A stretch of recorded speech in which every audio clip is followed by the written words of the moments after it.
Yeah, this is Paul. Yeah. I was thinking about when I worked for the Center for Micronesian Empowerment. Yeah. And it was, there's quite a few obstructions to my being successful as a symposium administrator. It seemed that on Guam, they kind of didn't do things the way that they should be done. There should just be a lawful way to do things. You get employed, and I got paid $2,500 plus 15% of any of the sponsorships that I would raise for the symposium. Yeah. And I was working with a couple different companies that were also on the board of the Center for Micronesian Empowerment. Well, as so often happens, I upset Monty McDowell, and he decided he was going to send out his super top secret way of trying to obstruct my right to earn an income. Pow, pow, pow. Now, one thing you'll learn about me is you obstruct my rights, I can get very, very smart about how I deal with those that act like they're going to mafioso the United States. See, we're not gangsters in the United States. We're citizens. Now, getting back to the problem of these various titles that have scribbles on them from the fish family that clone themselves. Let's say you had a cloud, and that was the whole point, the cloud, C-L-O-U-D. In fact, just take a run through every cloud server right now. Yeah, let's go ahead. I've been through the cloud server of most all governments. Yeah, let's go ahead. And I've had a look-see at every document in the cloud. Pow! And it would seem that there's lots of signatures in the cloud. When you think of all the titles to vehicles that have been scanned in, did they get scanned into an actual state server, or did the state servers end up on the cloud of some private corporation? Now, I was talking to my employer, Pooch, Mike Giglione at that time, and some people say he committed suicide. I don't believe it. I think he manufactured a clone and that looked like himself, threw the clone off a 6-story building and said, well, I'm dead.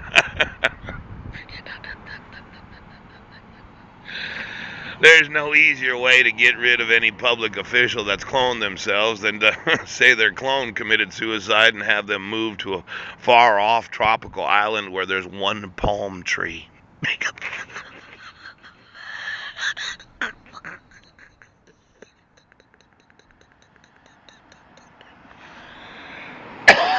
A lot of those in government that thought, well, I'll just clone myself and stay home every day.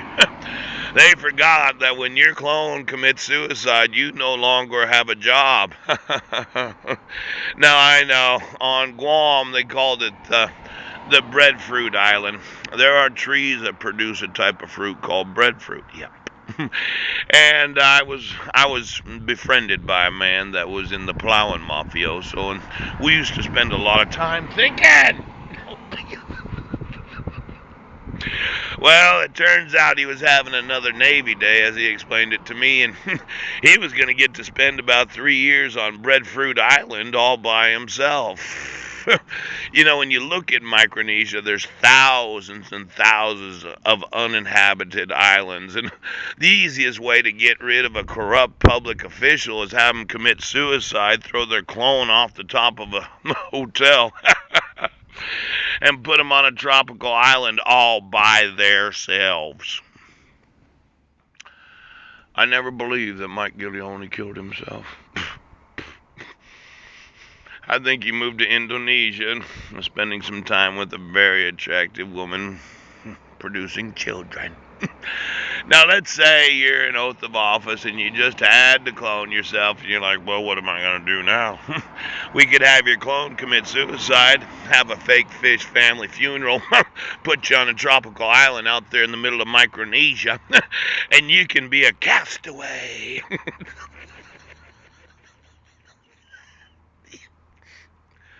Are you working for the synagogue of Satan today? Did you want to enforce the laws of the United States, or did you want to pretend that every citizen's going to be part of your mafioso family and it's all going to be gangster style?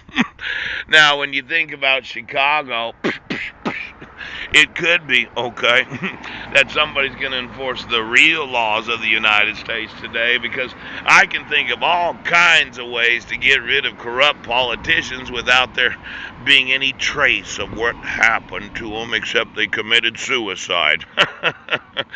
It's one of these that if you could just run through every cloud.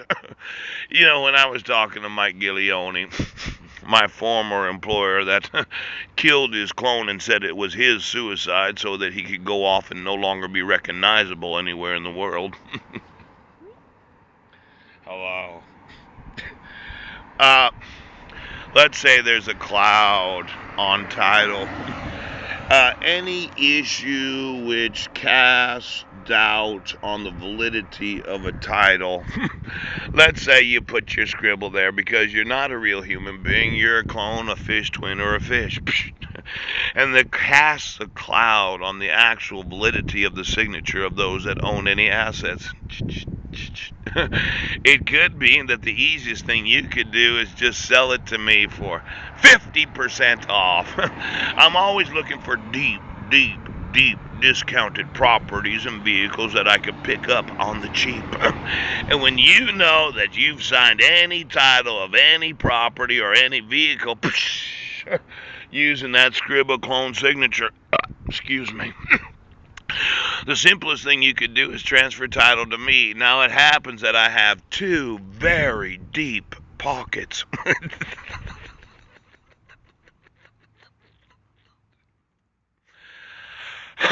Always looking for a good used car. And if there's any cloud over the title of any property or any vehicle, being that good American citizen that's always trying to help somebody out of a jam, I could clone you, have your clone commit suicide, put you in a tropical island out in Micronesia, and then buy everything that has a title at less than 50% off, 60% off. Now, you're the idiots that cloned yourselves. You're the ones that are going to lose everything you own. It's difficult as it... What? I know. I've got to go to breakfast. What? I'm going to breakfast right now. Give me every signature on every cloud.